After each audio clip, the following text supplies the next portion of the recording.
Good morning, Grenada, Carriacou, and P.T. Martinique. You're listening to Hard Talk Grenada. A very special good morning to those of you joining us on 97.5 City Sound FM, 89.5 CRFM, 92.9 Sister Isle Radio broadcasting from Hillsborough, Carriacou, and of course 94.9 We Noise Radio out there in Brooklyn, New York. Of course, a very special good morning to those of you joining us on the live videos, whether it's on Facebook, YouTube, Instagram, wherever it is you are.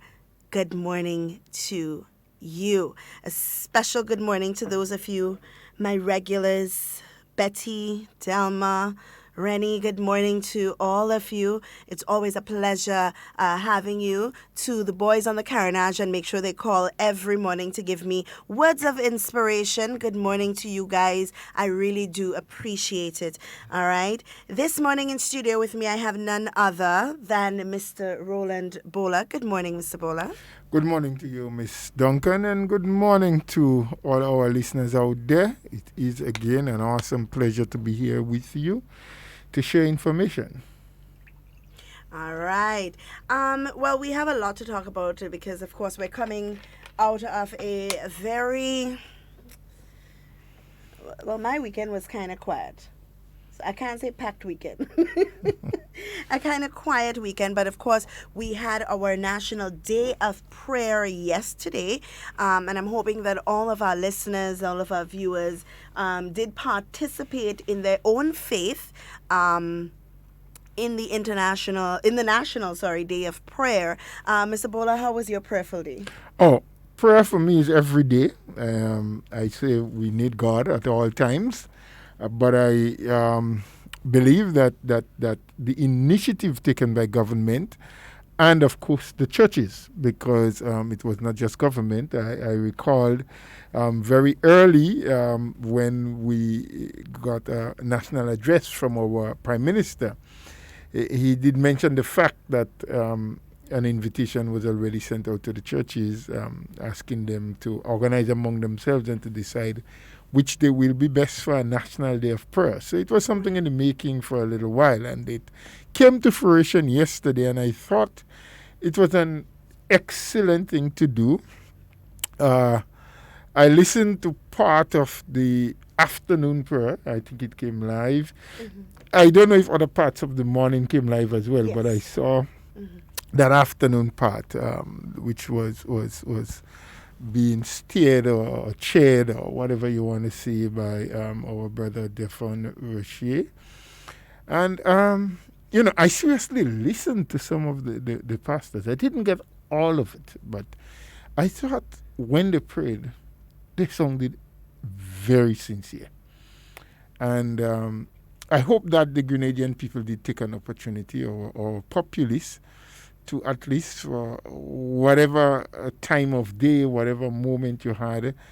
Many of us do pray periodically. Some do it in the morning, some at night, some both morning and night. Some of us at various times during the day. But yesterday presented an excellent opportunity to continue doing what you were doing, or if you never did, to start, or if you did, to do more, and do it very sincerely, because we're a nation of Christian people that believes in God.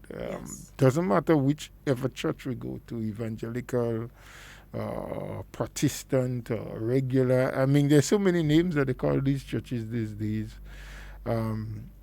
What is important, we all serve the same God, I believe. Yes? And so we have been very fortunate as a people. And we need to count our blessings. But be thankful, most importantly, for it. We have had thus far 21 or 22 cases of the COVID-19. Yep, 22. 22 cases. The latest being the 8-year-old girl. Yes. But thus far, no deaths.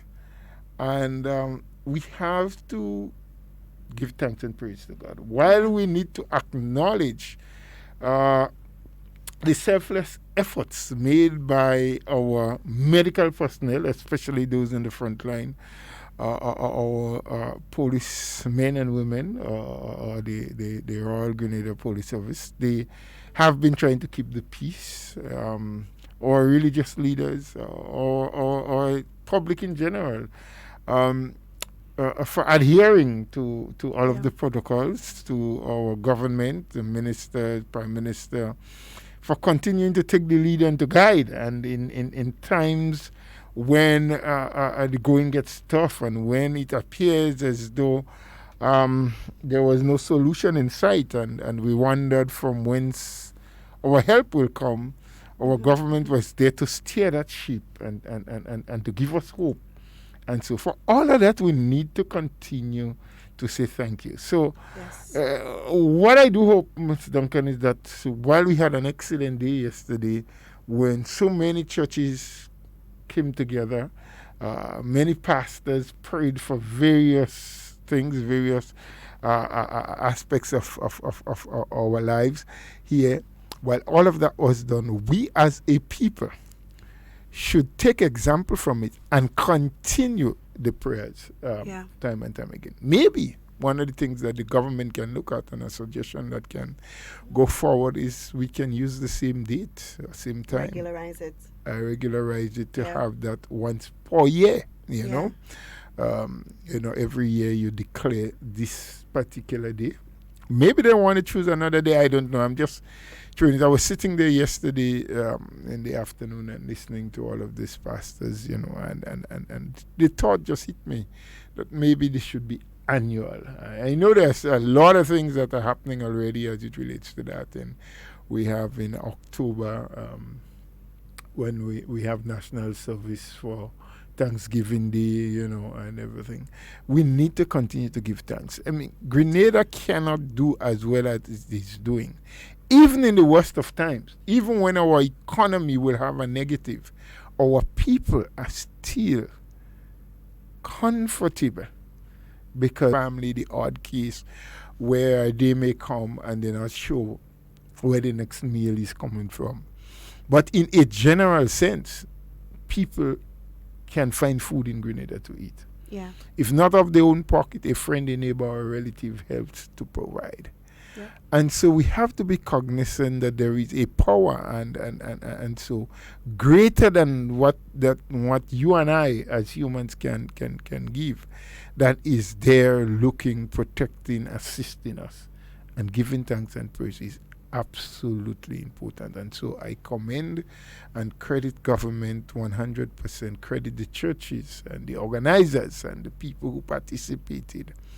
I hope that the prayers of yesterday has been able to touch the lives of many, and that those whose lives has been touched, that they will join the forces and become a prayer warrior, not just for themselves and their family, but for Grenada. Absolutely, and I'm very proud of people for participating in something that was meant to benefit, because we're not all prayer warriors, We are not. Some of us still at this point don't really know how to pray or understand how to pray, and of no fault of ours. Everybody is blessed with different gifts, and to have someone leading us, to have someone praying on our behalfs, and we are all in agreement, I think that was the main purpose of yesterday. Although you had the few who still in such a solemn moment, in such a prayerful moment, still played politics, which was it was very disturbing, and I'm disappointed that we still at this point don't know how to separate the two. And I always say, not because you don't agree or you don't like with government. Not everything they do is bad, Not everything that they do you have to poke holes in.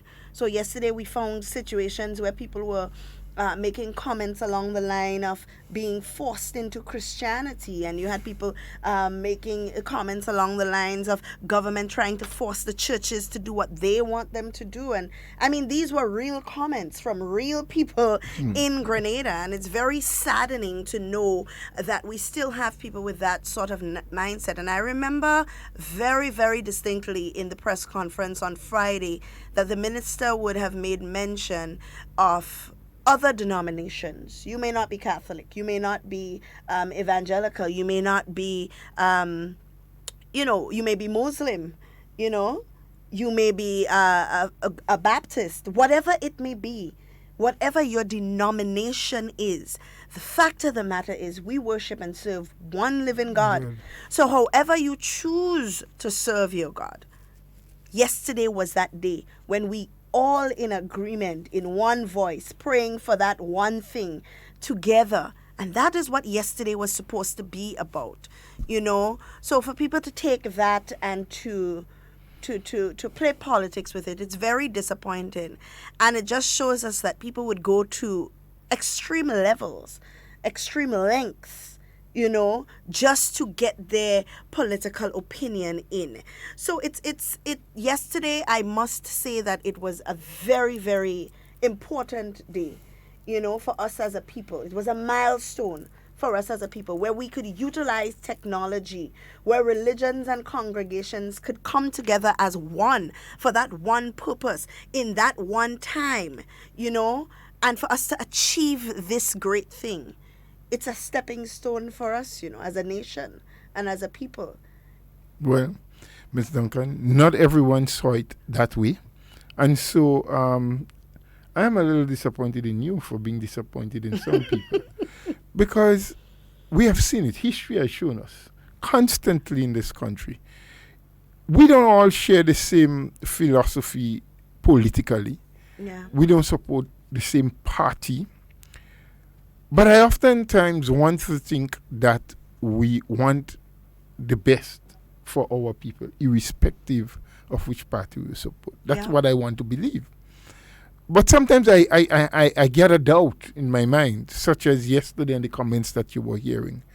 The people who are trying to politicize and take things out of context, way out of the box. And you have to get out of the box from time to time. But I don't know where they got that impression from, because from nothing said by government or the Prime Minister in his speech suggested that if you're not Christian, that you had to become a Christian on the 17th. Mm-hmm. Nothing from what was said or done did force anyone, if they didn't feel like participating. The churches was asked to do this on behalf of the country. Yeah. The leaders of the various denominations knew what it was and knew what was expected. Discussions was held, meetings and planning and so on. They selected who would lead the charge and who would do what. It was all democratically or voluntarily done. Yeah. There was nothing forced.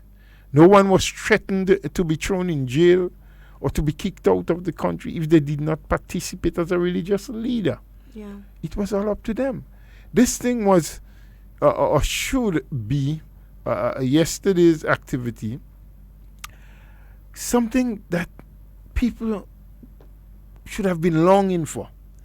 An opportunity when we can, for a moment during the day, for an hour, for a half an hour, put everything else aside and say, thank you, Lord, for being good to us. And he has been good to us. And he has been. And he has been good to all Grenadians. Yeah. Not just those of us who are supportive of the new National Party, or those who may be supportive of the NDC, or those who may be supporting someone else or some other party. He has been good to us across the board. Yes. The blessings that he has bestowed did not fall on the housetop of NNP people only, or on the families of NDC people only. It was shared. I don't think that God looked at color or political support. And so for one small moment, we should all be happy to say, for this half hour, let me give it up in reverence for Grenada. Yep. The Grenada that we talk about, that we say we love. Yes. The Grenadian people that we say we're going to fight. I struggle politically to assist. But we thought we had to politicize the idea of having a day of prayer with various hours in the day being scheduled for us to just kneel or stand or reverence the Lord and say, thank you, Father, for what you have done for us so far. And thank you for what you will continue to do for us. And bless this country, O God, and its people, its leaders, because the Bible itself speaks to that we should pray for our leaders, whether we like them or not, and do it sincerely, because the decisions that they take is going to affect us one way or the other, in a good way or a bad way. It will either create more advantages for us in whatever we do or disadvantages. So we need to pray sincerely for them. Yes. When the time comes for us to make another choice, we choose who we would like to see. So we vote, and we vote according to what we want and the party of our choice. But yesterday was not for that. Yesterday was not about elections. Yesterday was not about vote. Yesterday was about Grenada, its people, the workers, the people who have been there from the time COVID came around, preparing documentation, going on talk shows, telling people what the protocols were, giving them updates as to what the WHO and PAHO and the regional organizations have been saying, telling people what will be acceptable and what will not, what will save their lives and prevent them from catching COVID, and if they do happen, what the signs and symptoms were, and the protocols that they should follow if that happened. Yesterday was the day for us to thank God for these people who selflessly, without even thinking about their own family and their well-being, gave the time up day after day after day to ensure that Grenada and its people did not suffer at the hands of COVID-19. I mean, the United States, which we talk about all the time, is right there. The news is on our television tubes every day. Over 80,000 people have already died. And people are still dying on a daily basis. The hospitals are overwhelmed. The medical workers, the medical staff, a couple of weeks ago, one nurse would have committed suicide because she told her father she just could not deal with it anymore, looking at people dying. There was one who described the hospital as a conveyor belt, that one die this hour and in another hour somebody else take that bed, because people are just there lining up to get an opportunity to be hospitalized. We have been fortunate not to be in a situation as deadly, as critical, and as bad as that. And we have someone to thank. Yes, we have to give credit to all of those who have been working extremely hard through difficult times, making tough decisions, ensuring that we adhere to the rules and regulations that was formed. So that takes in everyone, the medical staff, the police, the government, the Minister for Health, his team, everybody. But they got the strength from a higher being.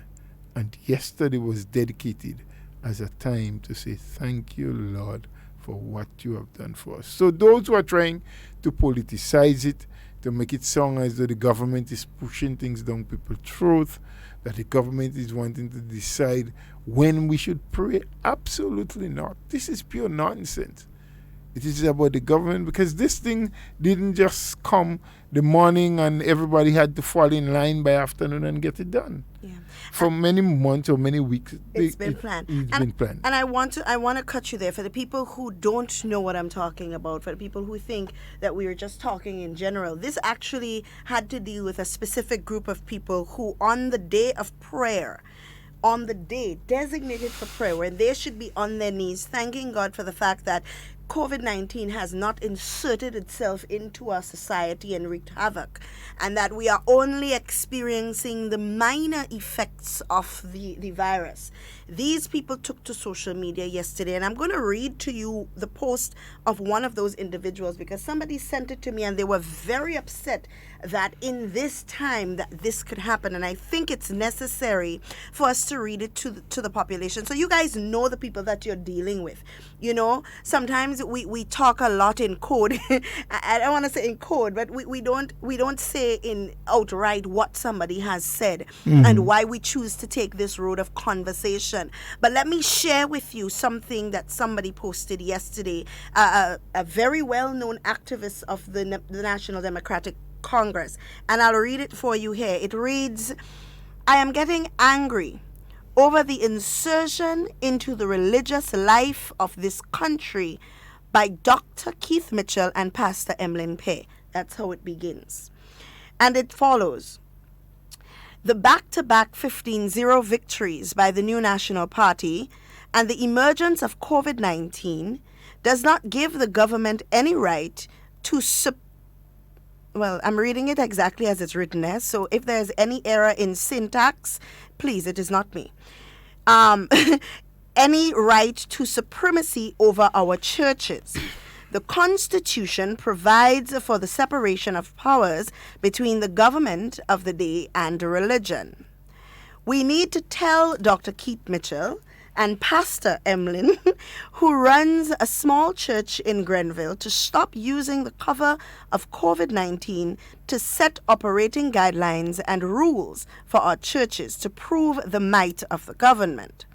The Catholic Church in particular is an institution that takes orders from Rome and not Mount Royal or the Botanical Gardens. Our church leaders are sensible and intelligent enough to know what the current situation calls for in administering the word of God to the flock. Please withdraw the religious protocols in which the government wants to take control of religion in the country. The revolution tried that and was destroyed 4.5 years later." Now, this is the post that has many upset. Even I myself am very, very, very disappointed in this post. And I'll read to you guys the protocols.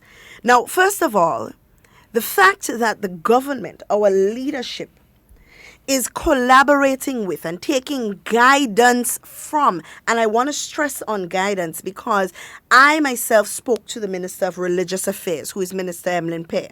She is the Minister for Religious Affairs, which means that it is within her powers, under her jurisdiction, that she collaborate with churches, right, to discuss how they move forward. Now, you can't just say, okay, church is open and we trust that the pastors would do what they need to do in order to keep people from getting infected. It doesn't work like that. There must be guidelines set in order for this thing to work properly. Now, from speaking with her, what I understand is that the Conference of Churches, along with that ministry, sat and agreed upon. So it was not the government saying, these are the guidelines that you guys should follow them because we say so. That is not what happened. All right? It was a collective agreement between the Conference of Churches and the government of Grenada that these guidelines are suffice, that these guidelines are applicable, and that these are the guidelines that they would use. So when I hear these or read these nonsense comments on the day that should be designated for prayer, y'all still continue to beat bacchanal. And sometimes we wonder why things happen certain ways in our country. And then you wonder why your party cannot prosper. Well, clearly we can see why. But you see, the protocol that are put in place, which was jointly agreed to by the religious leaders and government, is not to dictate to the churches what to do. They are placed there as guide for the people who will be attending these church services wherever you go, Catholic, Anglican, Seventh-day Adventist, it doesn't matter. The government did not say, well, this church cannot open and that one should, or you of this denomination should close and this one should open up. The protocols are saying, look, if you are going to cause people to congregate again to give thanks and praise, these are the regulations you should follow. Make sure that they are seated in a manner that the physical distances between people. Because we know the health experts have said to us repeatedly, this is how you can catch the virus. And these are the things you must do to ensure a certain degree of safety from catching the virus. Yeah. So wearing a mask, telling and reminding and asking the church leaders to have these things affixed inside the church building is not dictating to them and playing God. Telling the churches that you must have a room ready should someone, during the process of having your service, start exhibiting signs, start feeling sick, where you can isolate them until health people come. How is that bad?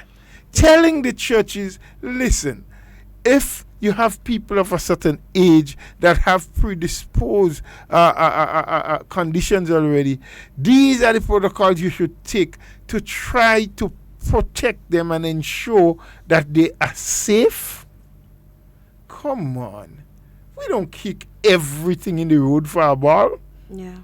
We may kick a gospel and a mango, but we don't kick big stones. So stop kicking everything into the political arena. Be sensible. Of course, Grenadians are sensible. They know the difference between right and wrong. And they know when a government is out to protect and safeguard their own lives and when a government is putting in draconian laws. Yeah. This has nothing to do with controlling churches. It is about safeguarding the people of Grenada. And you know what? If the government sits idle by and doesn't put certain protocols in place, doesn't ensure that certain parameters are set so that people can remain safe, and we start coming down like some countries with hundreds of sick people, and we overwhelm the health system, and we don't have sufficient protective gear for all our nurses and doctors, and everything is stretched to the limit. These are the same people that will be out there shouting, oh, this government is not worth it. If they did this and if they did that before, and why did they allow that to happen? These are the people. And that's why I've said repeatedly from time memorial that it is not the noise in the market that is about leadership.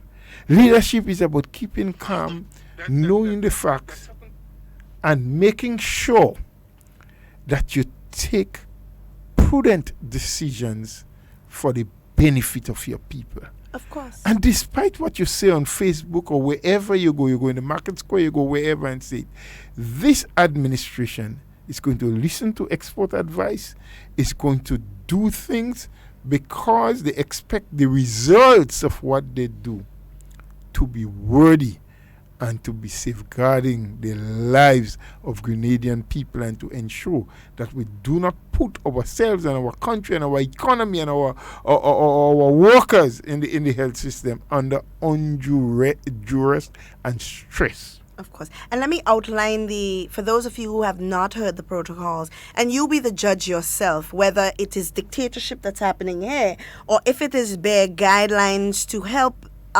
churches go through the process of opening their doors again for the people who want to or who need to have that to congregate, with their own. And it reads, the first is to complete and submit an online application form for the reopening of the church at least 3 days before the scheduled reopening date. A permit, which will be provided by email before the reopening, must be printed and displayed on the door of the church during each session. Calculate the number of attendees to be allowed in the building. The measurement to be used is 36 square feet per person. All right? That would be 6 by 6, so 6 on either side, front and back as well. 6 feet on either side, front and back as well, right? Using the seating space, markers must be used on the benches and chairs, and the benches and chairs must be placed in no less than 6 feet in every direction. Provide for each service appropriate facilities and adequate supplies, not limited to but including hand washing facilities, running water, soap, paper towels, hand sanitizers, and disinfectant. A sanitizing station must be set up close to the door for people entering and leaving the building. Establish a separate room in the building or in another location to accommodate an individual or individuals who become sick during service, displaying any COVID-19 symptoms, until they can safely leave to seek medical attention. Establish visible signs, notices, encouraging members to observe the protocols and practices to prevent the spread of COVID-19. Share protocols and expectations with all members before the date of reopening. Limit gatherings to 1 day per week in the first instance. An additional day will be allowed for special liturgical services and regular weekday services. All other weekly activities or services must be conducted remotely at this time. Ensure that all people entering the building are wearing a mask and that it is worn for the duration of the service. When addressing the gathering, a speaker may remove his mask but must observe physical distancing of at least 12 feet at all times. Ensure that members with underlying health conditions, children under the age of 12, pregnant and nursing women, adults over 70 years old, individuals with disabilities, and those who might not be able to wear a mask for the duration of the service remain at home until further notice. Church leaders over 70 years old required to officiate in a service will be exempted. Sanitize the building before each service. Frequently touched areas must be carefully sanitized before, during, and after service. All cleaning products must be used according to the directions on the labels. All cleaners must follow guidelines from the Ministry of Health. Masks and gloves must be used by cleaners at all times. Ensure that transportation arrangements are in place to ensure that the individuals leave immediately after the service. The national regulations must be used to determine the number of individuals from different homes who can share a vehicle and the seating arrangements. Announce to the hearing of all members present at each service, before, during, and at the end, the hygiene, sanitation, and physical distancing protocols to be followed. Ensure physical contact among individuals is not allowed. Use stationary boxes for collection of tithes and offerings. Ensuring a distance of 6 feet is maintained between those who are going to the box. Ensure a protocol is established for handling money. 6 feet physical distancing must be maintained and hands must be sanitized immediately. Ensure that physical distancing is observed where communion services are held. Ensure that microphones and podiums are not shared. Each person must be assigned to a microphone or podium for a duration of the service, and it must be sanitized immediately after the service. Avoid the use of AC units, air conditioning units. Keep all windows and doors open during the service if possible. Ensure services do not last more than 90 minutes. An additional 30 minutes will be allowed to facilitate the departure of anyone, and more than one service can be held on the same day. However, there must be at least 90 minutes between each service to facilitate proper sanitizing of the venue. Assign a member in each service to monitor the observation of all protocols. A copy of the protocols must be made available to them. Now, these are the guidelines. You will judge for yourself if that sounds like dictatorship. Well, I've said it, I've heard it before, and I've said it. It is a matter of safety. It is a matter of helping to guide. But it is a document that derived from discussions with church leaders and the minister. So there you had it.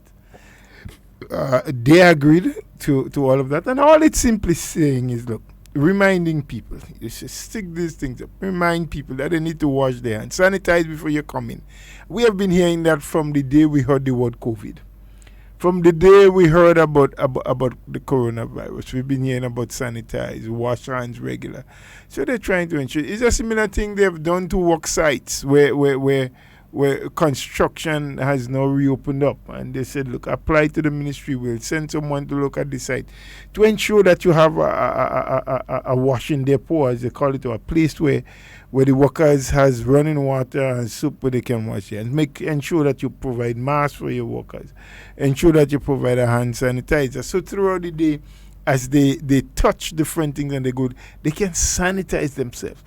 It's for safety. It is to guide them from the possibility of catching COVID-19. No, you see, I think some people forget or think probably because different sectors are beginning to open up. The beaches are open up now for a couple of hours and people can go and have a sea bath. Authority is given or permission is given so you can take a little walk with your family. Grocery stores and supermarkets are open every day now. So it's probably getting into the head and to the minds of people, well, this thing is over. This thing is far from over. Yeah. That is why regulations now say once you're leaving your house, you must wear a mask. That will become law. That's the new normal. Because we just don't know. So, as Minister mentioned, there are some carriers of the virus who are what they call asymptomatic. Yeah. They show absolutely no sign. And we've had a few of those here. Of course we had a few. The little young girl, 8-year-old, was asymptomatic. She showed no sign.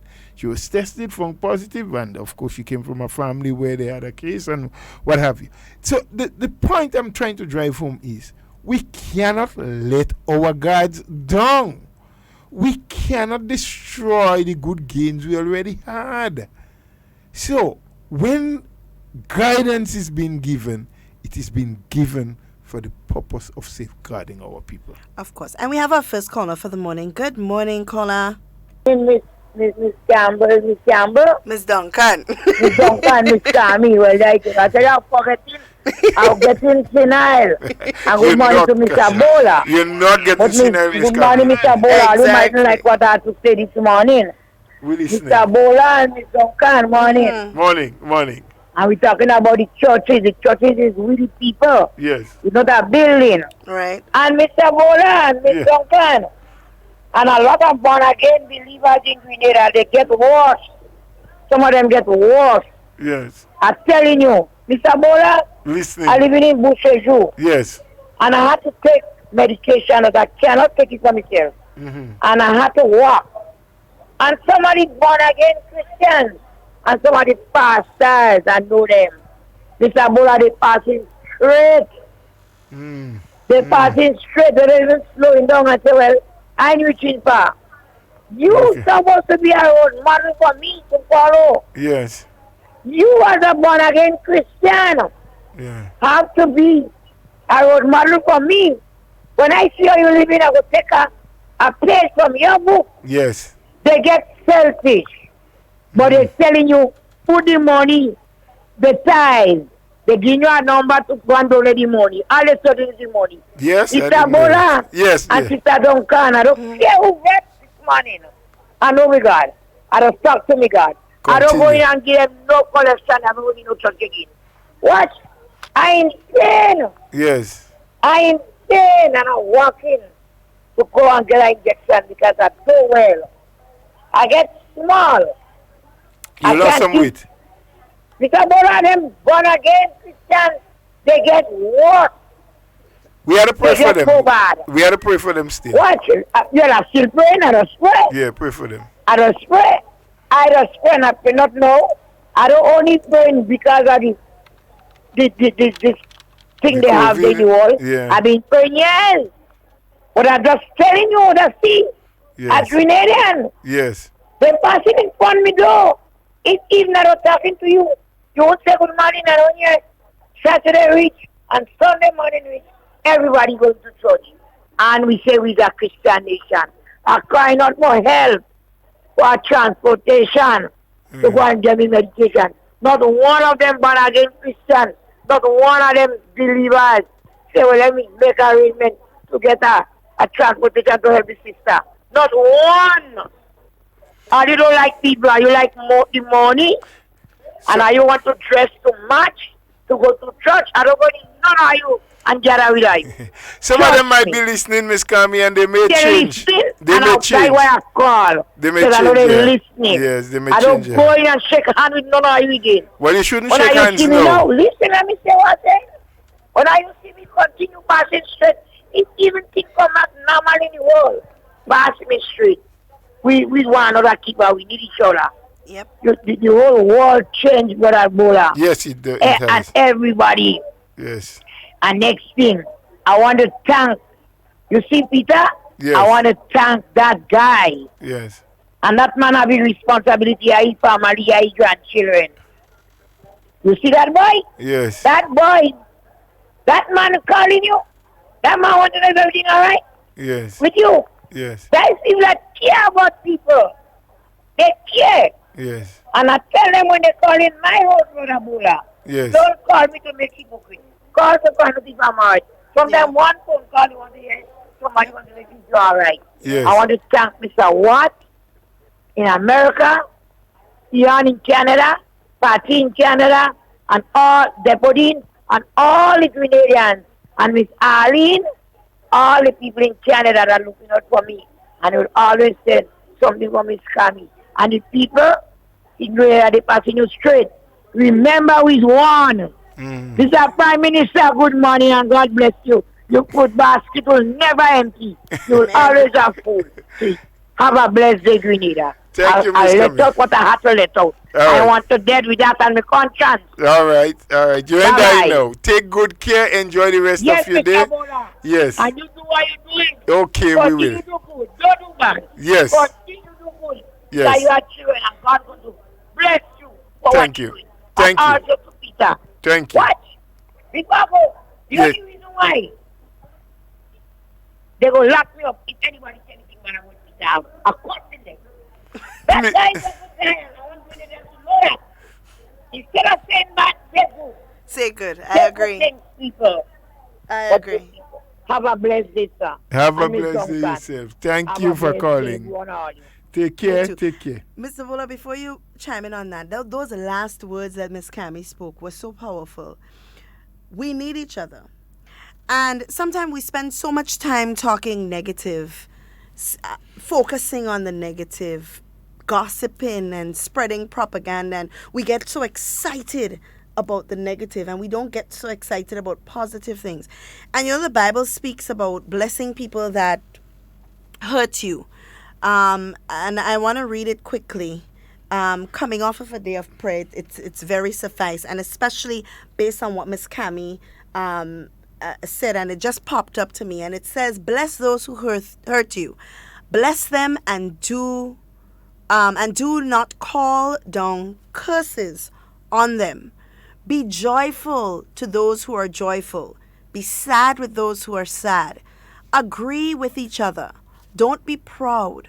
Be willing to be a friend to people who aren't considered important. Don't think that you are better than others. Don't pay back evil with evil. Be careful to do what everyone thinks is right." And I really want to stress on that part. Be careful to do what everyone thinks is right. All right. It goes further to say, if possible, live in peace with everyone. Do that as much as you can. My friends, don't try to get even. Leave room for God to show his anger. It is written, "I am the one who judges people. I will pay them back," says the Lord. Do just the opposite. Scripture says, if your enemies are hungry, give them food to eat. If they are thirsty, give them something to drink.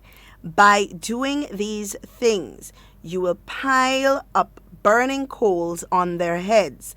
Don't let evil overcome you. Overcome evil by doing good. And that last part came from Proverbs. From Proverbs. 25, Yes. 21 to 22. Don't let evil overcome you. Overcome evil by doing good. But the first part, what you read, came from Romans, right? Yes. Romans, yes. So, there you have it. We do have preachers in here as well. So, So what we are saying, and that really, really dovetail into all that we have been saying. Mm-hmm. It's not about taking control. It's not about being in charge, but it's about trying to encourage people to do the correct thing. Yeah. Because you see, you have to, as a leader, as the leaders of this nation, have vision for down the road. You cannot be myopic in your view. Yeah. It cannot be just for today. It cannot be just for now. For those who can only see the tip of their nose, they will fail.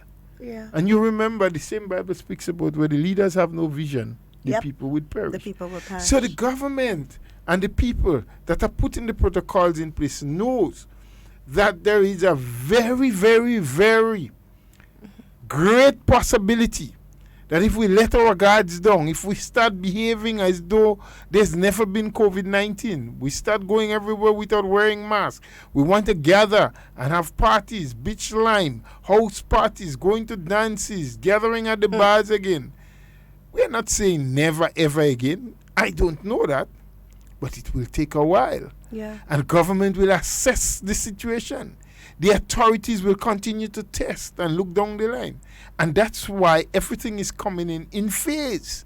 Yeah. But we have a responsibility as the people. Now the Prime Minister and the Minister of Health cannot go into every home and make sure that the children and the parents put on masks on their face every time they're going out. Yeah. They can tell you that you have to do that. And they will go as far as to make it a law. So you can be charged if you don't do it. So much to protect yourself. Some people say, oh, well, they go charge because the government want to make money. You think the government want to just charge you just to make money? The government wants you to do what's correct because it is a burden for the state. It is. When you get sick. It is. When a young, productive person gets sick and die, the state has lost. Yes, the family members has lost. That person may have been a mother or a father, an aunt or an uncle. But the state loses because young, productive people who are supposed to be producing for the economy to grow is passing away. Yeah. And so government is trying to avoid that. When the ambulance has to travel around the country to pick up sick people and take them to hospital and isolate them, provide them with meals and security, and provide protective garments for the attendees to attend to them at the hospital. It is a cost to the state. Yeah. It is a cost to the people of this country. Because your tax dollar that should be repairing a road or repairing a house for someone whose housing situation is bad, or trying to get other equipments and medication for the hospital, repairing a school, or buying books or other equipment for the school, would have to go towards helping to heal that person and bring them back to normalcy. Yeah. But if we can avoid them from getting sick in the first place, we would avoid all the other consequences down the road. Absolutely. So let's look at things through the proper lens. Remember, not because people think it is right. Be careful what you do. Yeah. Not because it's popular. Yes. Not because it's Somebody popular. had a mantra like that. We do what is right. And not what's popular. Let's correct. Take this call. Good morning, good caller. Morning. Hi, good morning. Morning.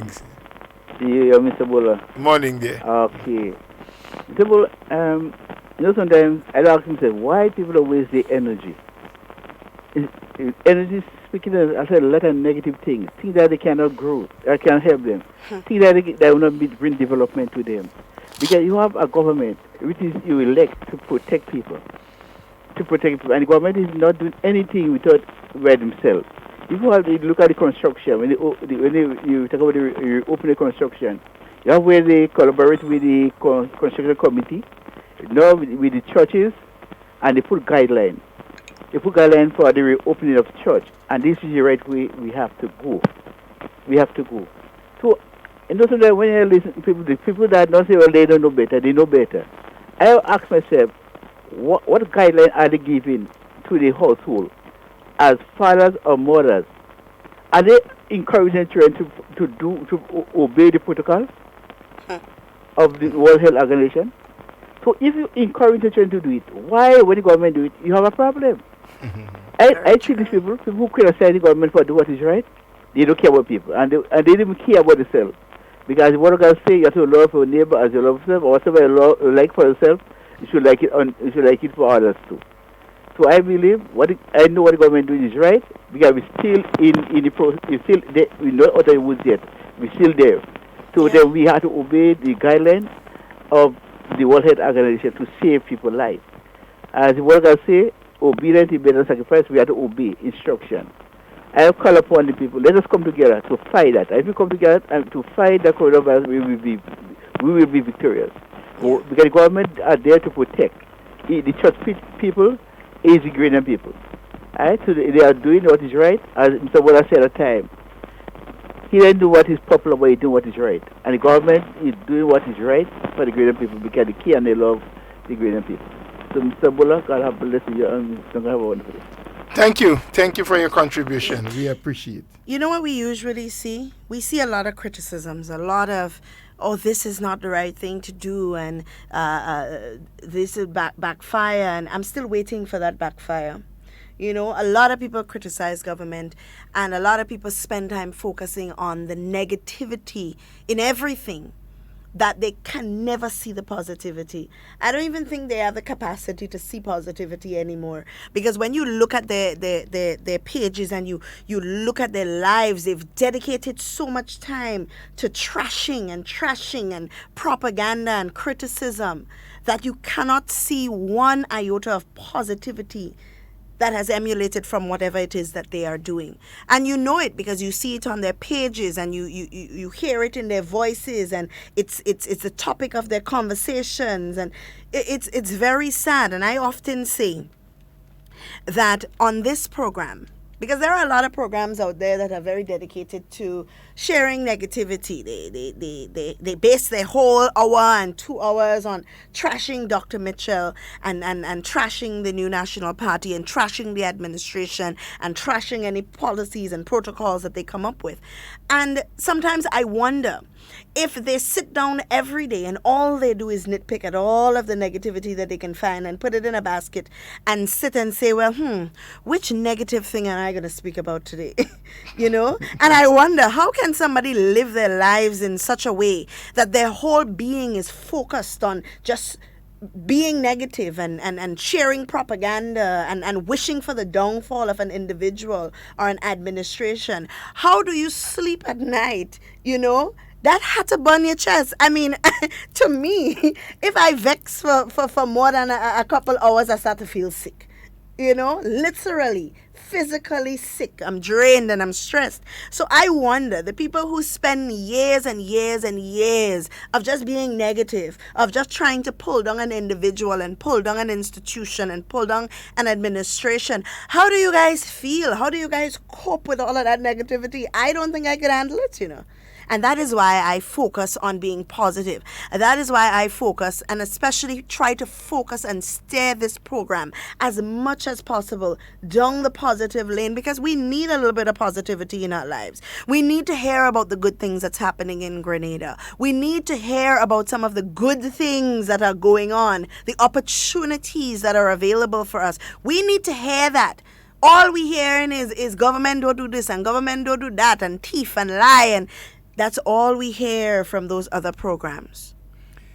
Yes, Ms. Duncan, you also have to recognize that some of the people who make those comments fully well understand, recognize, and knows that what the government is doing is the correct thing and it's going down the correct path. But they will not accept because of who is doing it. Yeah. I mean, we have people like that. Yep. It is right because this person do it. It is wrong, the exact same thing, Because someone who they dislike, they have a disdain for, they hate with such passion, is the one who has done it. So it becomes the wrong thing. Yeah. It won't work. It is all negative. So we have to understand sometimes, even in those comments, it is not simply because they believe it is not correct or it won't work. It is simply because they do not like the people who are implementing those things. Yeah. You know, it took me a while to accept that. I didn't want to believe it's happening. But there are some people who are utterly angry. They are mad. They are angry that the authorities have taken the steps that they took, and that together with the medical professionals, we have been able to manage and handle COVID-19 like we did. There are some people that wish that nothing positive ever came out. Yeah. And then you ask yourself, are these people with Grenadian blood flowing in their veins, wishing that our own brothers and sisters would suffer simply because they think they will score some points that will make them politically stronger in their mind? Or people will get an opportunity to criticize and say, we told you so? Yeah. So it is not simply because they are convinced what is being done by the administration is so bad. They know it is the correct thing. They know it is the best thing. Yeah. But they cannot accept it because there's so much venom and hate that they just cannot accept that good is done. Hence the reason they cannot accept that we should give thanks and praise that the government and the churches came together and organized a day to pray and say, thank you, Lord, for your deliverance. Yeah. Yeah. Hatred. It can make you so bitter. you can get so dark that you won't even see what's before you. And that is why we have to lighten up ourselves. We have to forgive and forget. Yeah. You don't have to agree with everything that the government do. You don't even have to like the administration. You don't have to be the friend of Dr. Mitchell or Minister Steele or Minister Pierre or any other minister, as a matter of fact. But you also don't have to hate to the extent that it will blind you from seeing what is right from wrong.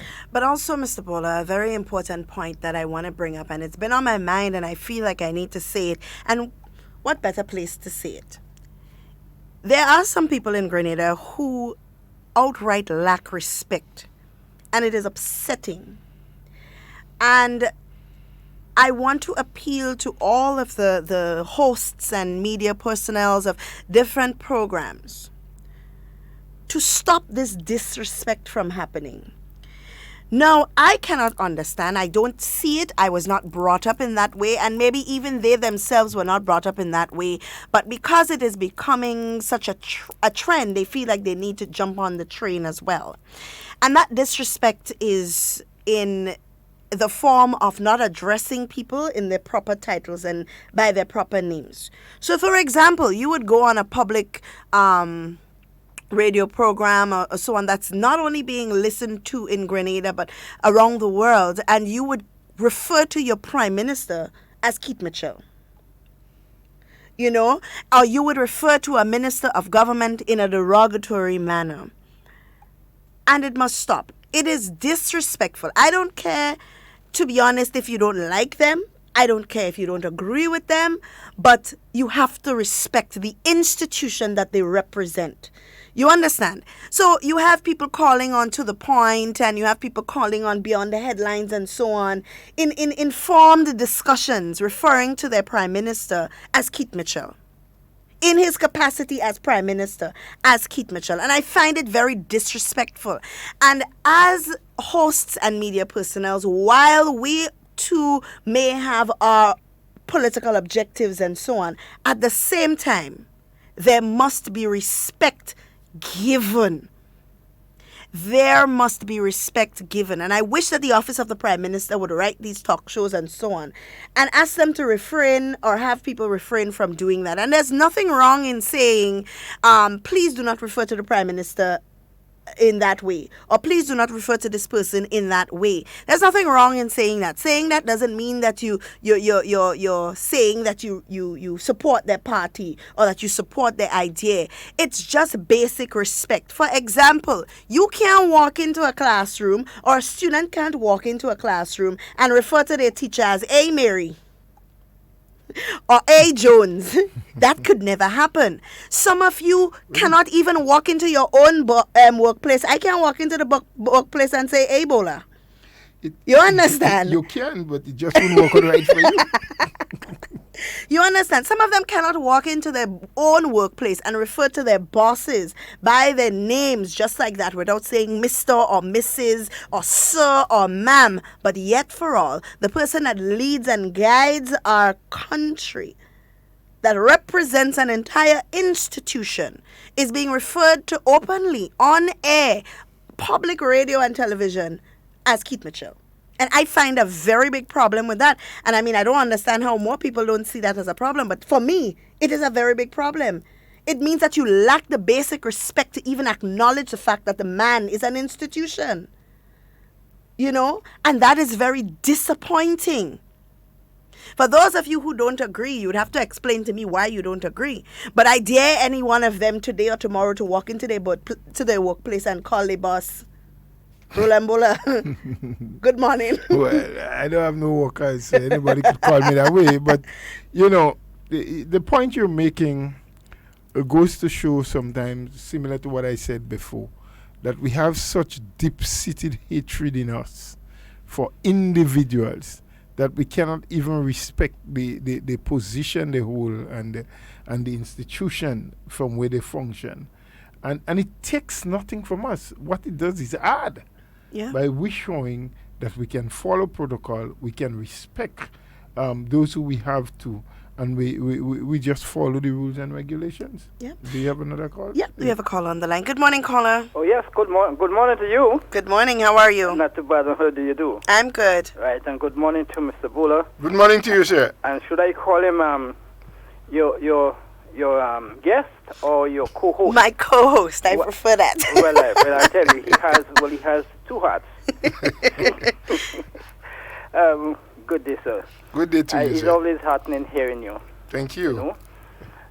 I wish sometime I could join you in my efforts, but I'm coming at you just. I prefer you come with me. Don't come I at just me. want to register. It's taking us a little while to register. We're coming there. Yes. When we register, we're going to come with you. Okay. No, I said to you, sir, I don't know how much of the science you have. I don't think I knew you when you was in custom. I understand you were there. Yes, I spent a but couple of years. I don't think that's the place you were supposed to be. You're supposed to be beyond custom. Yes. Because what you're dispensing, custom didn't deserve you. All right. Right? But I don't know. I have a problem, Miss what you call this lady, your host? Miss Miss Duncan. Duncan. Mm-hmm. No, I'll tell you something. I listen to you and I give you some credit also for the way you handle the programs, right? But I don't know. I want to support you, ma'am, because it upsets me. I work with about 7 or 8 governments within my stint with government, and no one could ever say I disrespected them. No one, including my Prime Minister Dong. I interact with many ministers of government and Prime Ministers by way of a letter. I think Mr. Bola has some letters from me too. Yes. But I'm very careful in what I say and careful in what I write. So I will never drag anybody down, don't care who you are. But I don't know how much of a political scientist you are, how much science you have in politics.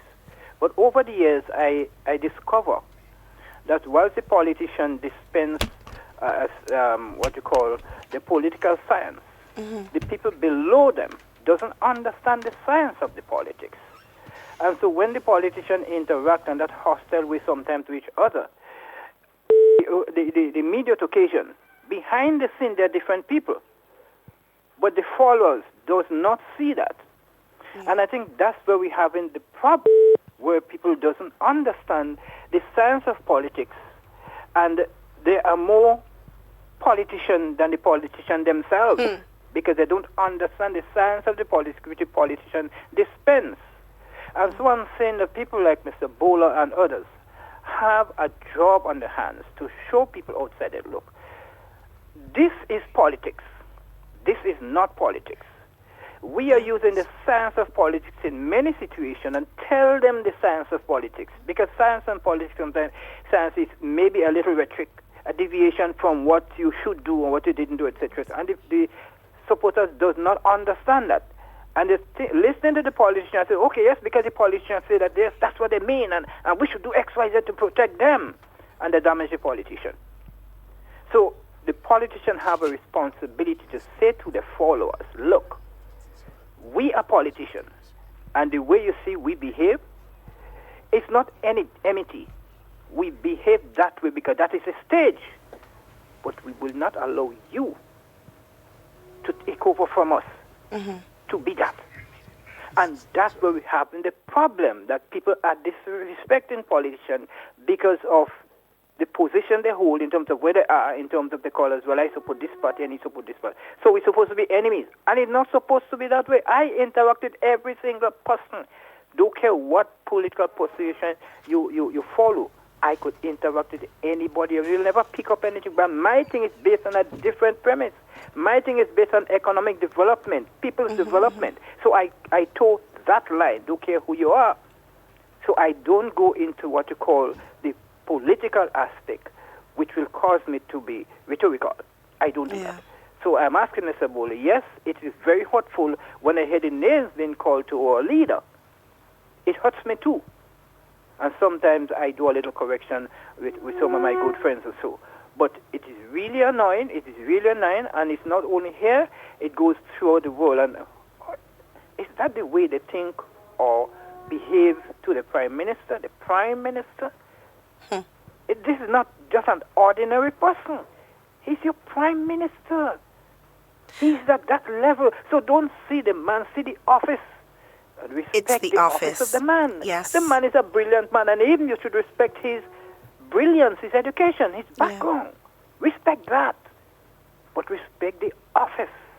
Yeah. So you don't have to like the man or support his party to respect him. Yeah. And I just be very, very upset when I hear certain people saying certain things that I know they could do better than that. It hurts me too. But I'm asking you, please, the rhetoric of politics is what we have to tell the people outside it, because they're following the rhetoric.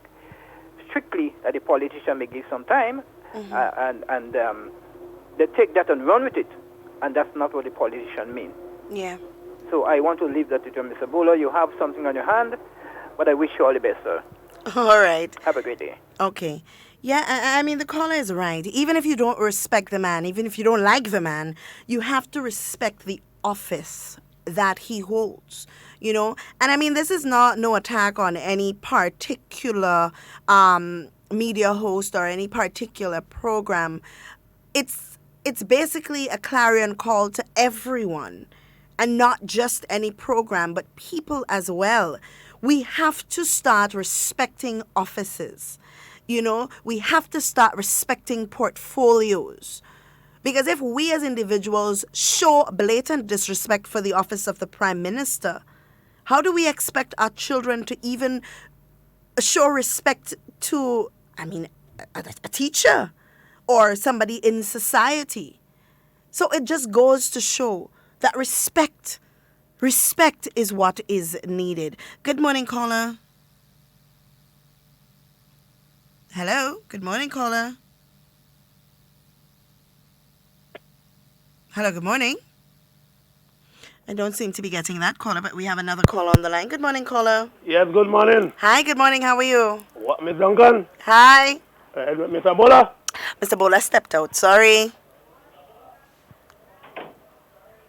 What, Mr. Bola? No, he's not there. He stepped out.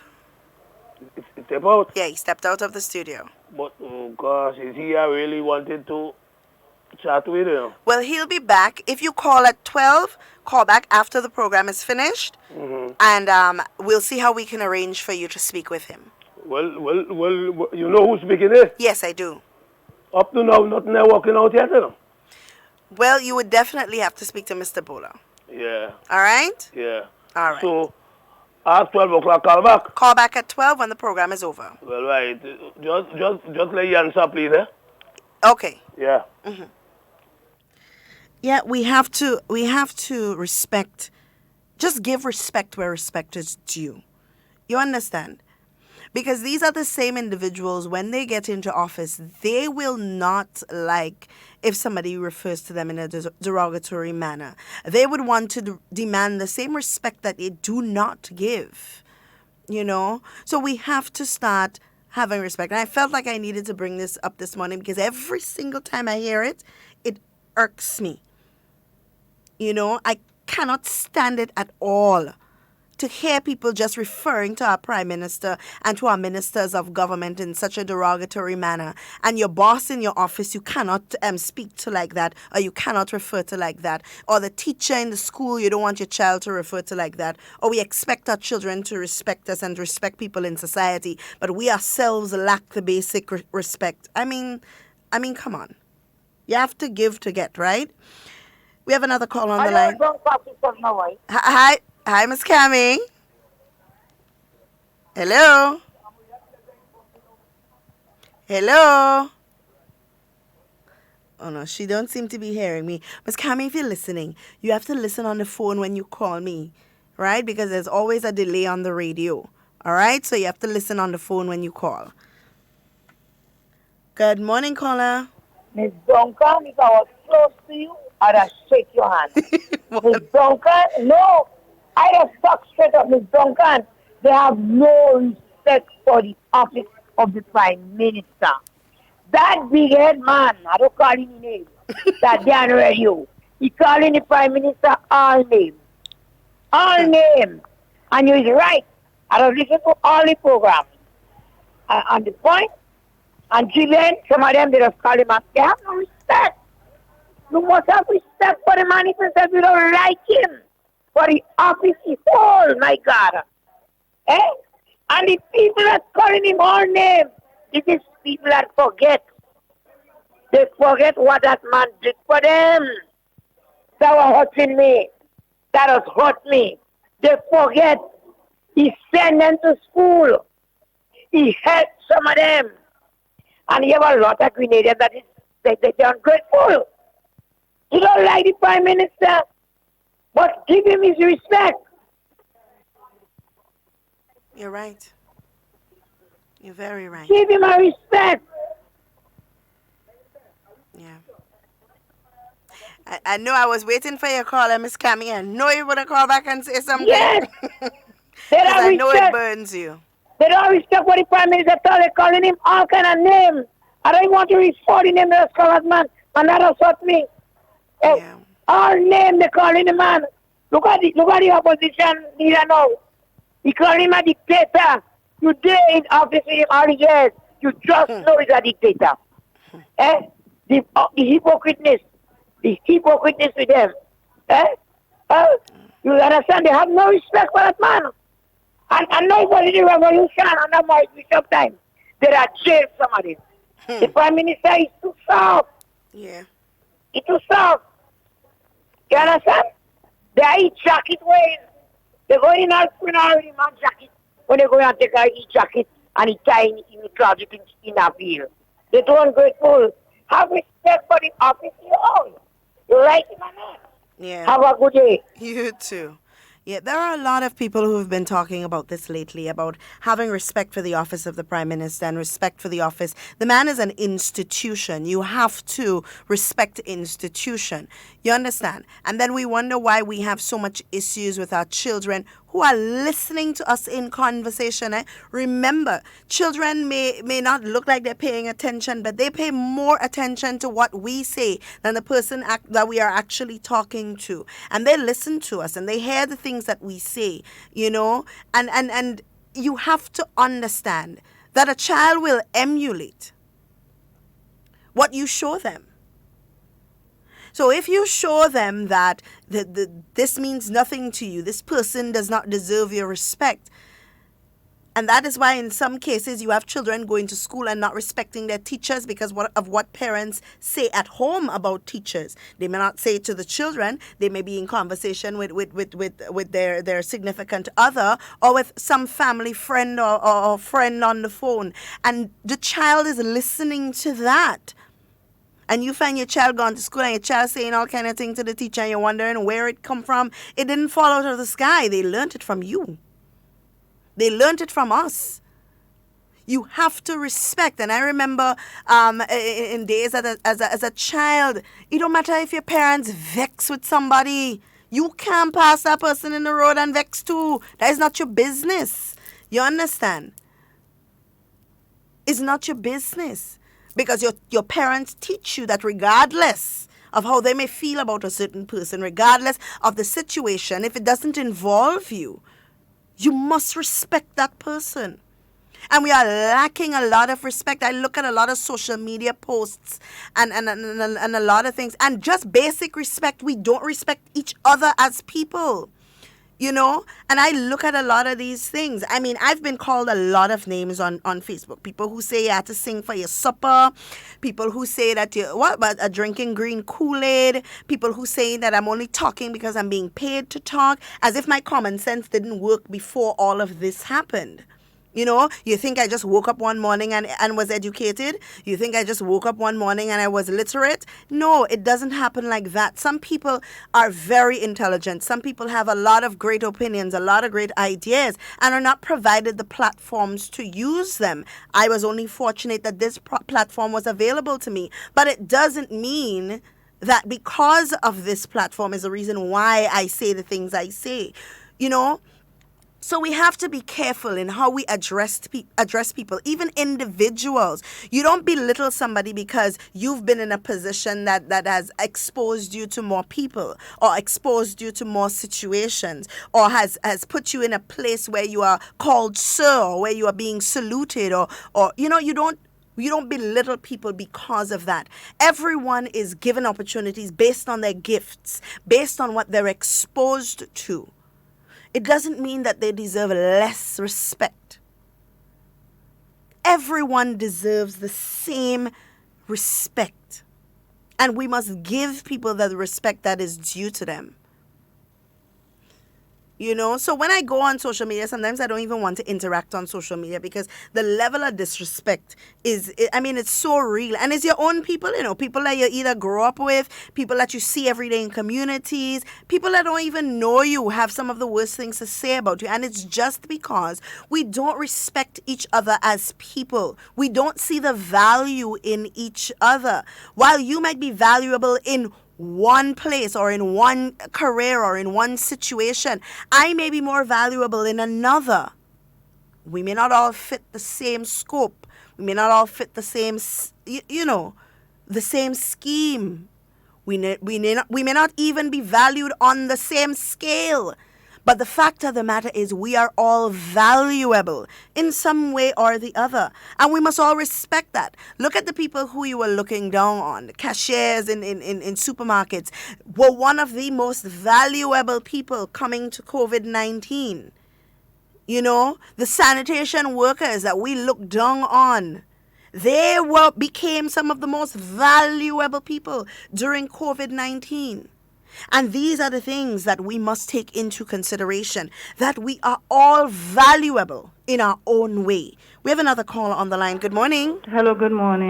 Hi, good morning. How are you? I'm good. I'm just calling to find out about what it is we have to do. Like, I was working in a place for 3 years and the people closed their doors. And they were talking about NIS on employment benefit. Right. I just want to know what it is we have to do, because when I went there sometime last week, finding out if there is a form or something, they said, you have nothing for that. The lady at the desk told me that. Well, I want to approach this carefully because I don't have all of the information, but I do have information that can help. Now, I know that they would have started paying unemployment benefits they will start at least at the end of May, right? Now, once you are employed and your employer has been paying your NIS contributions, right? And of course, from your salary and from theirs, you are eligible to receive unemployment. Yeah. That is if your business has been affected, you have not been working, and so on. Yeah. Now, I know that they are setting up an online platform in which you can apply for that benefit, right? How that is being done as of this moment as I'm speaking to you, I am not 100% certain. So I don't want to give you the wrong information. I'm not sure where the girl at the desk got her information, but this is coming from the communications officer who recently she had an interview and there was a press release, I believe, regarding NIS payments, right? If you call me back after the program, I'll take your name and your number. I will get some information for you and try to help as best as I can. Okay, thank you very much. All right? Okay, thank you. You're welcome. Have a great day. You too. Yeah, I mean, we have to help in ways that we can, right? This is what this is all about. And we have to understand that each and every individual in Grenada, each and every person in every class, they are important. We ain't sending our own children to study farming, but we're talking about agriculture needs to be put at the forefront, and we need to support agriculture, and we need to support farming, and we need to uplift farming. But we ain't sending our own children to study. We're not sending our own children in the land, and we too good for it. But we are the same ones sitting on our high horses talking about agriculture needs more. But we don't plan to do the more that is needed. Right? In the same breath, we don't send our children to study plumbing, and we don't send our children to study carpentry and masonry. We don't send our children to study these things because to us, we believe that those are low-class jobs. But without a carpenter, how would your house be built? How would there be development? Without a plumber, how would your pipe be fixed? You know? So we look down on people in society. We look down our noses at some people. We don't see the value in what they do because we feel in ourselves that we are in some way or the other more important or of a higher standard or that we are, I want to use the right word, a little too highfalutin for our own good, you know. But we have to see the value and we have to respect every individual because respect doesn't see class, you know. Respect is not dependent on where you are in society and what accolades are attached to your name and what you've achieved and where you live and how you speak. That is not what respect is about. Respect doesn't see class and category. Respect should be across the board. Respect is something that should be given to everyone, free of cost, because it's the right thing to do. Because at the end of the day, each and every single one of us will either become a parent or be responsible for somebody, or even in ourselves would want someone to respect us. You have to have some respect. I want to believe it was a quote or a slang or something that says, put some respect on it. Put some respect on the Prime Minister's name. And I say that with no apology. And if anybody were to ever call this program, and I've made that very clear from the beginning, people can feel how they want about this program. They can call it politically motivated. They can call me politically motivated. They can say what they want about the New National Party. At the end of the day, if you ever call this program and you are out of line, I will let you know. If you post something that is out of line, I will delete it. And I'm making it very clear for those who feel like because we are political, we don't want to hear what they have to say. No, if you say something and you say it respectfully, you can guarantee it stays right there for other people to read and form opinions. But if you are disrespectful, if you come with fire, if you come bearing arms of propaganda and lies and negativity, I will delete it. No, nobody don't need that in their lives. You understand? So I'm making it clear so that people understand. You have to have respect. You have to do it. You know, it's not respect is not a choice. It should be part of your daily living. You can't choose who you respect. You can't choose who you acknowledge. Because at the end of the day, you don't know where your chips will fall. You don't know who you are going to need to lean on. And people need people. If people didn't need people, then everybody would have been able to exist on their own. But we cannot. Everybody needs somebody. And at some point in time, the same teacher that you're degrading, that same teacher is going to need to teach your child. The same carpenter that you look your nose down at is the same carpenter that might be employed to build your house, or the same carpenter that may be employed to fix your roads, or the same carpenter that may be employed to do renovations in the office that you work in. You need these people. The same sanitation workers that you look down your nose at. If they were not around, what would happen to your garbage? What would you do to get rid of your garbage? You know, everyone is important. Everybody deserves respect.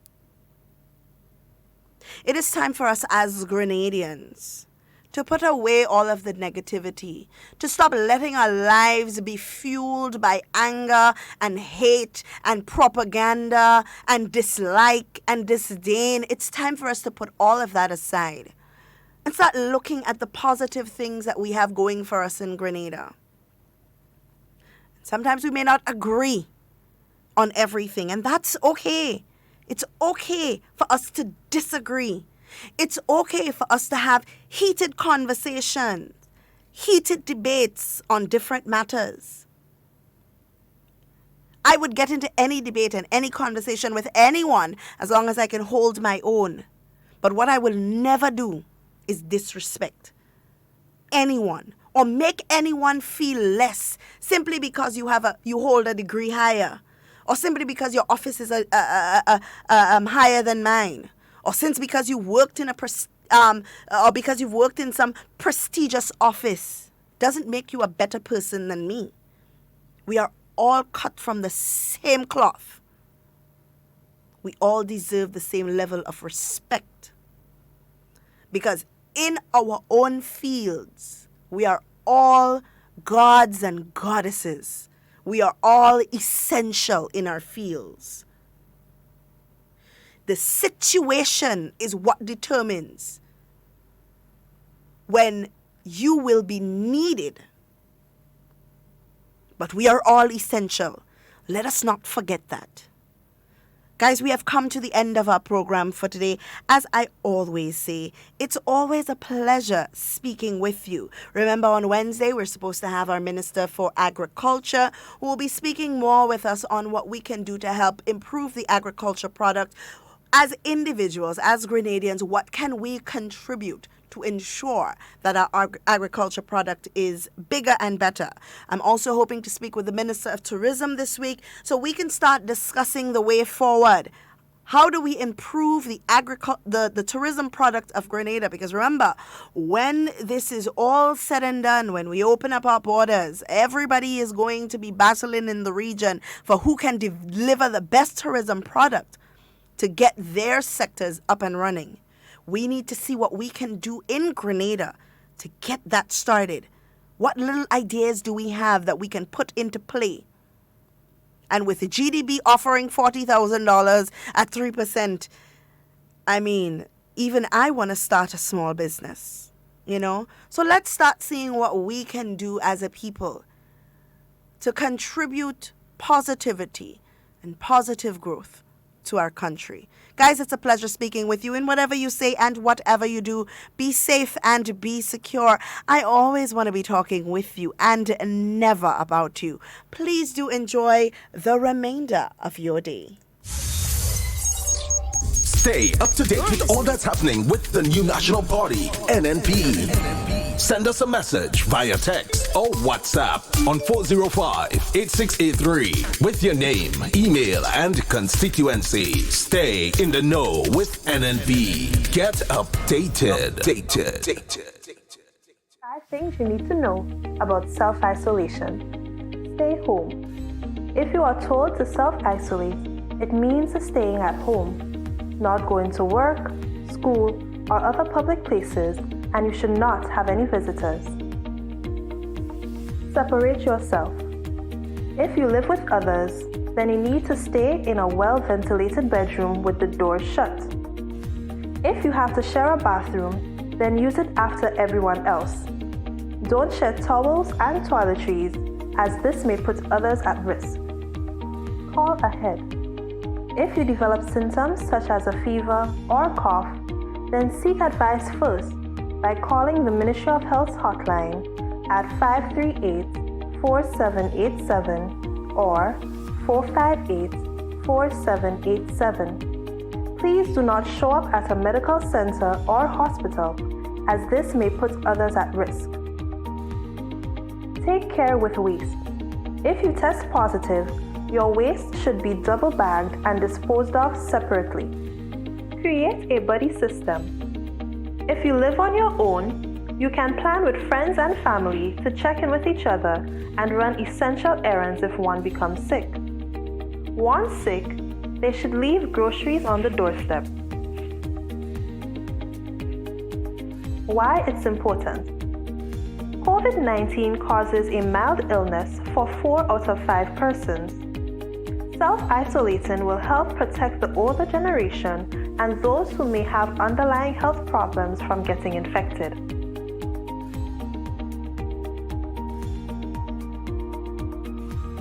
I say, nah, man. Wood. Yo, this is the Dan man Lindy telling you to be COVID-19 safe. Stay home. That way we could play a mass sooner rather than later. Everything will come to pass. You know the thing go. Mass must play. How you mean? Boom shakalaka, this is Ledneck from the West Point family, reminding all Grenadians to be COVID-19 smart. Stay home, it's just for a short time. We will be back on our feet soon, alright? Bless. COVID-19 spreads from person to person through the droplets that are produced when someone coughs or sneezes, which makes it easy to spread between people in close contact. Now let's get prepared to stay healthy. To reduce your chance of catching or spreading COVID-19, practice these simple everyday preventative measures. Droplets can also land on surfaces, so ensure that you wash your hands frequently for a minimum of 20 seconds or sing the happy birthday song twice. Avoid touching your face, especially your eyes, nose, and mouth. If soap and water are not readily available, use an alcohol-based hand sanitizer with an alcohol content between 60 and 90%. 70% is ideal. When you cough or sneeze, cover your nose and mouth with a flexed elbow or a tissue. Dispose of the tissue immediately and then wash your hands.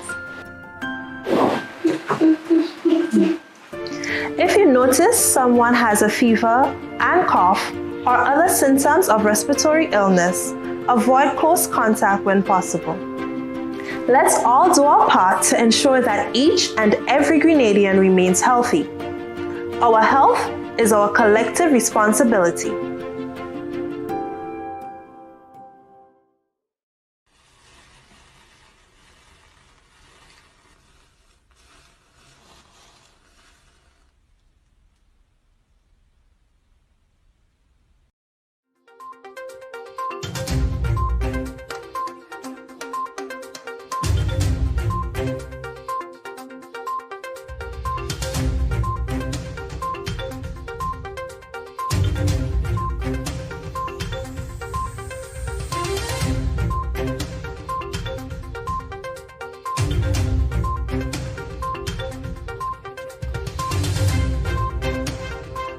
Grenada confirms the youngest COVID-19 case.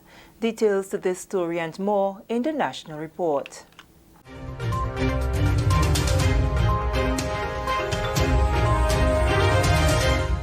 Welcome back. With the details to the news for Friday, May 15th, 2020, I am Sherian Noel. An 8-year-old girl has been confirmed as Grenada's 22nd laboratory case of COVID-19. Providing an update to the nation on Friday, Health Minister Honorable Nicholas Steele said the girl, who is considered an asymptomatic carrier, is a family member of one of the positive workplace cluster cases. She displays no symptoms but can still transmit the disease. Thankfully, her family has been in quarantine for the last 2 weeks since their relative was diagnosed. Sisters and brothers, COVID-19 continues to show that it respects no one. It affects the young and the elderly, the black, white, and brown. It has no regard for where you live. No one is immune, and we are all affected differently. For this reason, we must maintain vigilance at all times. The stakes are just too high, too costly, and too deadly. Minister Steele says they have conducted 2,459 rapid tests and 454 PCR tests to date. Of the 22 confirmed cases on the island, 14 have recovered and 7 are still active but stable. He says Grenada is well ahead per capita in terms of testing, which gives us a solid indication of our COVID-19 status as a nation.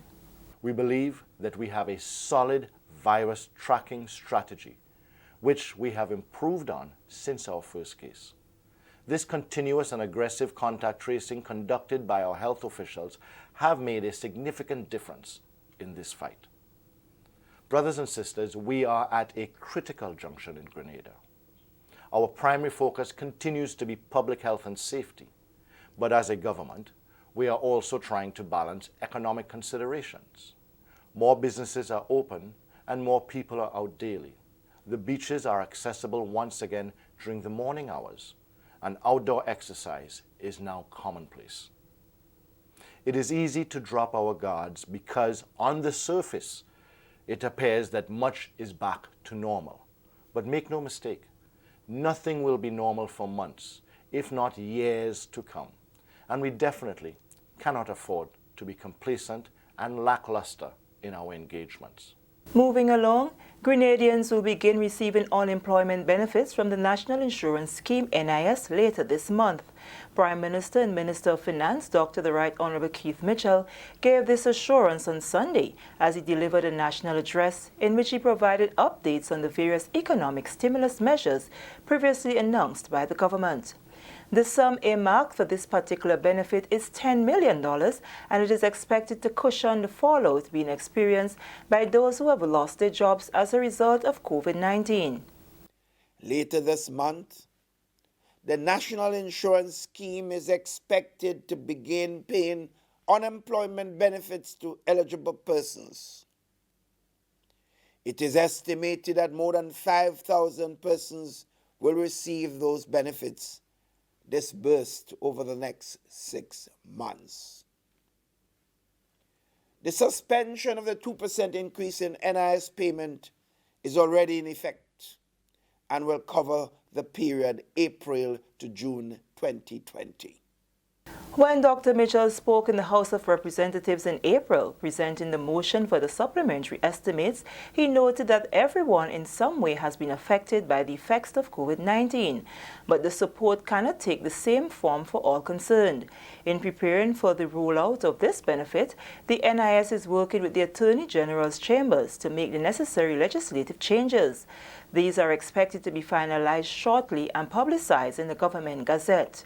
The NIS is also undertaking internal preparations, including the creation of a specific unit to deal with unemployment benefits, the training of staff, and making adjustments to the software that will process payments.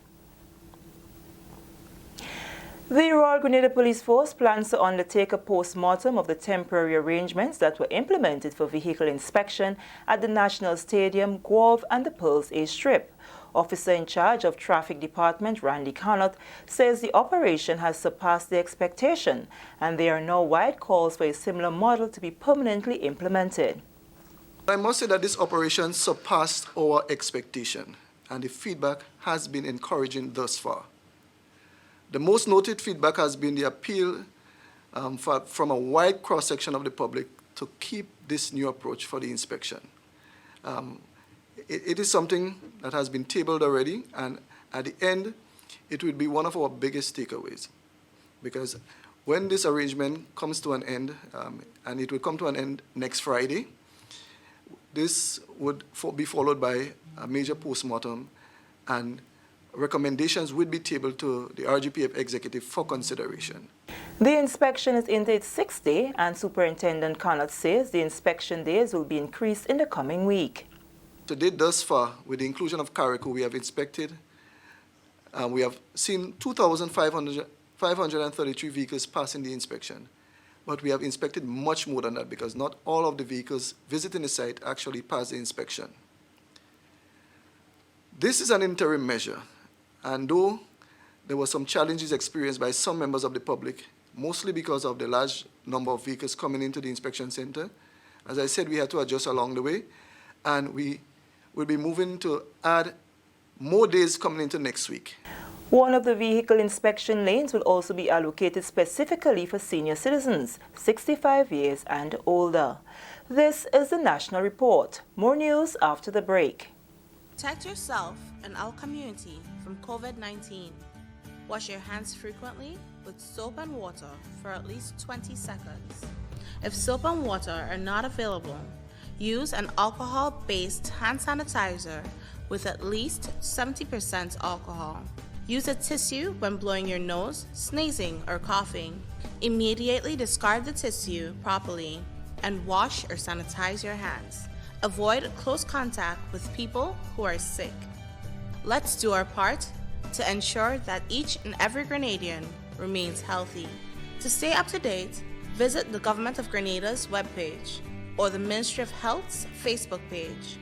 For more information, contact the Ministry of Health's hotline by calling 53-VIRUS. This has been a public service announcement brought to you by the Ministry of Health. Welcome back. The Cabinet-approved subcommittees of the Task Force for Rebuilding the Grenadian Economy have met the deadline to deliver their initial reports. In addition to electronic delivery of their reports, the subcommittee chairpersons also met virtually with the Prime Minister, Dr. the Right Honourable Keith Mitchell, on Friday. The reports presented by the committees, which were identified based on the productive sectors of the economy, include an analysis of the current scenario in each sector and recommended actions for the way forward. The chairpersons provided a synopsis of the individual report during Friday's meeting and received feedback on their proposals. It appears that all the committees have been working, doing a lot of work in taking the assignment and responsibilities very seriously. And they all reported they've been getting very thorough cooperation from all the members of the subcommittees that we have chosen. And that to me is a clear demonstration of the seriousness at which our people have taken this present situation and the need for us to do what we have to do to bring our country back. Dr. Mitchell said he was very impressed with the work of the subcommittees thus far, and he looks forward to receiving the final reports. In general, all the reports was pretty thorough, pretty deep, and I certainly, it's a good sign of where we are as a country, and I want once again to thank all of them for the enormous contribution they are making at this time. These subcommittees will continue their discussions and engagement with stakeholders with a view to submitting their final reports in June. The Cabinet will then consider the recommendations and make decisions on the way forward.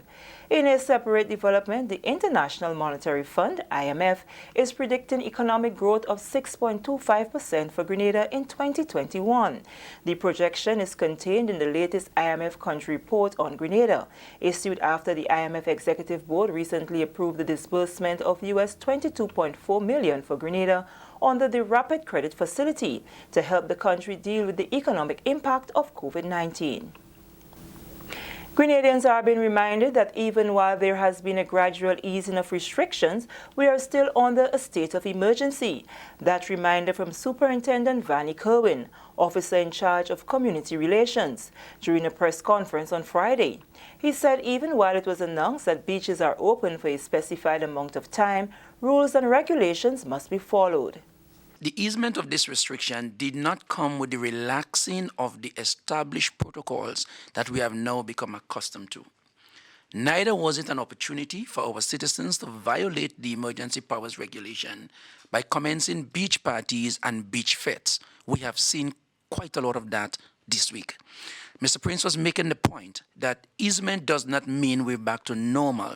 Easement does not mean that what you used to do prior to the state of emergency are now allowed to happen. We are still under a state of emergency. We are still under curfew. And as the country come out of the phase that we are in, easement are being allowed. And it is being allowed for certain things to happen. What is not announced for happening should not happen. Superintendent Cowan says they have had to deal with a number of issues that violate the rules and regulations. He reiterated the context of Section 9A and B of the Emergency Powers Act, which remains in force. No person shall host or attend any social activity of any description. Any social activity of any description, including a wedding. That's Section E, 9E. And 9B says, a funeral hosting more than 10 persons, in addition to the officiant and essential mortuary staff. So these are some of the issues we have seen this week. Beach parties, birthday parties, fete, funerals larger than 10 persons, and these are services calls we have responded to in this particular week. And finally, as part of its corporate social responsibility, Republic Bank Limited on Friday officially handed over medical equipment and supplies critically needed for use in the fight against COVID-19 to members of the COVID-19 Response Committee. A presentation was made at Parliament Building on Friday.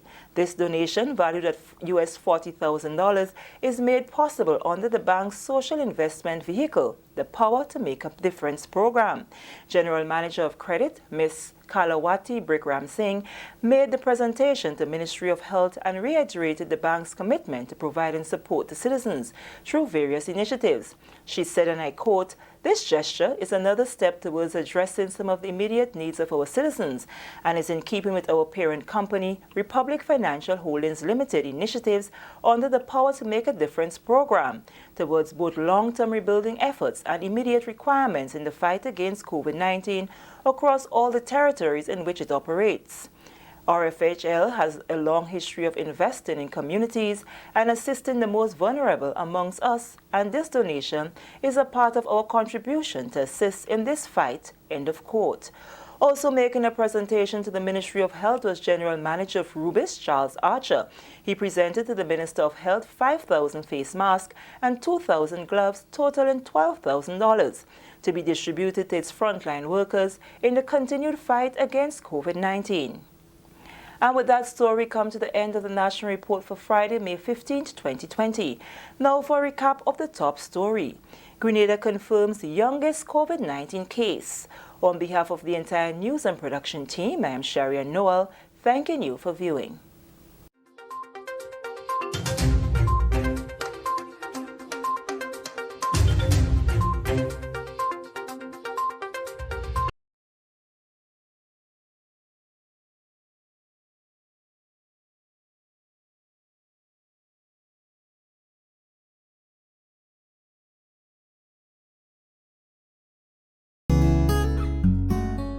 COVID-19 protocols for reopening of churches. Responsibilities of heads of local churches.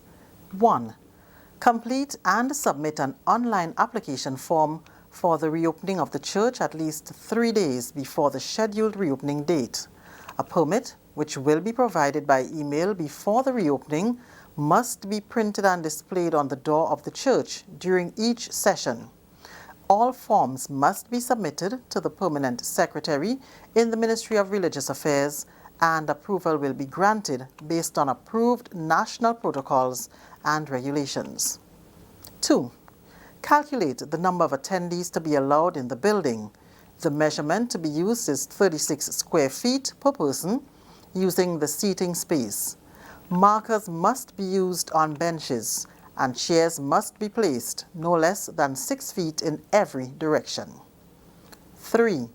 Provide for each service appropriate facilities and adequate supplies, not limited to, but including hand-washing facilities, running water, soap, paper towels, hand sanitizer, and disinfectant. A sanitizing station must be set up close to the door for people entering and leaving the building. 4. Establish a separate room in the building or in another location to accommodate an individual or individuals who become sick during the service, displaying any COVID-19 symptoms, until they can safely leave to seek medical attention. 5.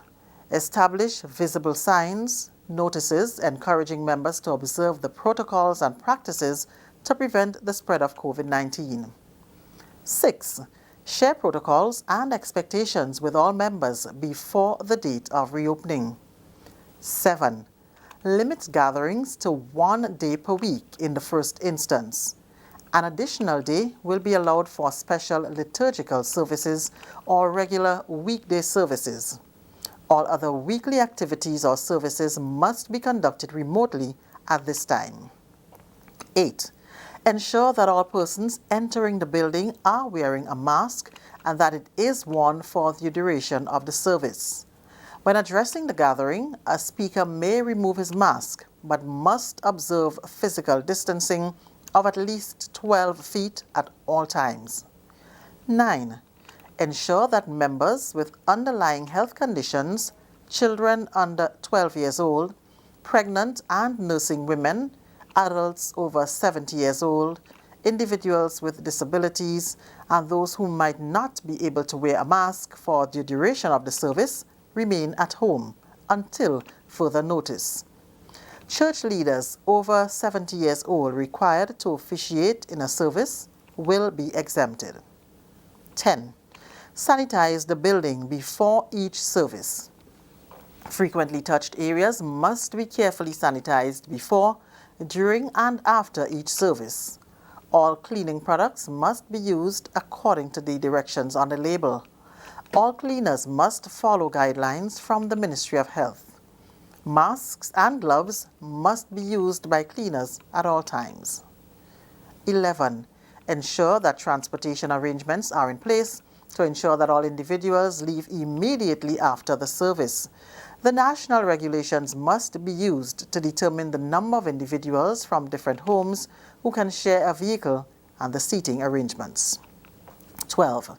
Announce to the hearing of all members present at each service before, during, and after the hygiene, sanitation, and physical distancing protocols to be followed. 13. Ensure physical contact among individuals is not allowed. 14.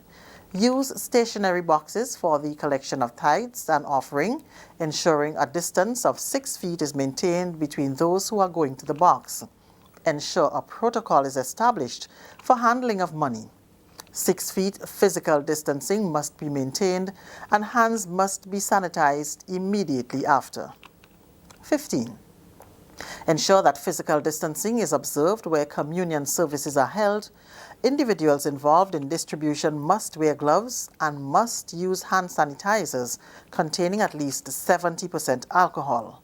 For religions where this applies, sharing of the cup is not allowed at this time. 16. Ensure that microphones and podiums are not shared.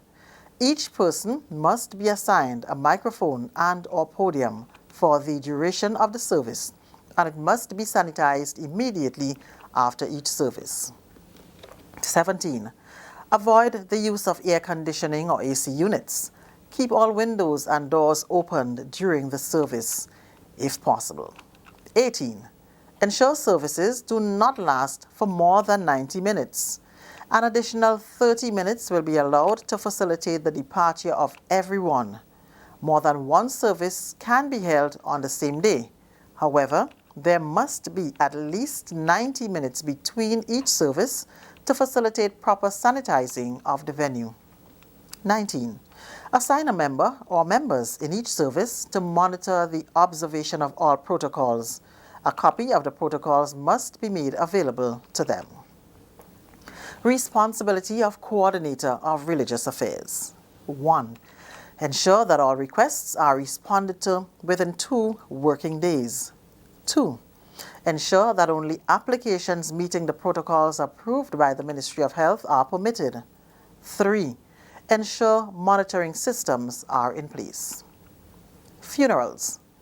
1. A maximum of 10 individuals will be allowed to attend funeral services, whether in the church building or at the graveside. 2. All relevant protocols must be observed. Other ceremonies. 1. A maximum of 10 individuals will be allowed to attend weddings, whether at the church or the reception. 2. All relevant protocols must be observed. 3. All other ceremonies, including baptisms, should be suspended until further notice. Opening of church offices. 1. Church offices can be opened to facilitate administrative and counseling services, as well as distribution of supplies to needy people. 2. All protocols must be observed. Violations. Any minister of religion found in violation of the protocols for the reopening of churches will forfeit the opportunity to continue his or her ministry throughout the duration of the declared state of emergency. A new application may be considered under new leadership. Key points for announcements before, during, and after services. 1. Maintain a 6-foot distance at all times. 2. Stay at home if you are sick. 3. Stay at home if an individual or individuals from your household has or have been suspected or were tested positive with COVID-19. 4. Practice proper hygiene protocols. Wash hands often with soap and water for at least 20 seconds, or use an alcohol-based hand sanitizer that contains at least 70% alcohol if soap and water are unavailable. Hand soaps must not be diluted. 5. Cough and sneeze into tissue and discard the tissue right after use into a bin, or if there is no tissue, cough into your inner elbow. Wash your hands after coughing. Individuals must leave the building if they have a persistent cough. 6. Avoid touching your eyes, nose, or mouth with unwashed hands. 7. Avoid close physical contact with others. 8. Wear an appropriate face mask covering your nose and mouth upon entering, while in the building, and when leaving. 9. Stay informed and follow the advice given by the Ministry of Health. Emails concerning the reopening of churches must be addressed to the Permanent Secretary at the Ministry of Education. All requests forms must be submitted at least 3 working days prior to the proposed opening date. The email address related to the reopening of churches is religiousafairsgrenada@gmail.com. For further clarification and details, please call the following hotline numbers Mondays to Fridays between 8 a.m. and 4 p.m. 458-2580, 410-6832, 458-7371. The Ministry will accept applications from Monday, May 18th, 2020. Please use the link provided in the general correspondence to church leaders to complete.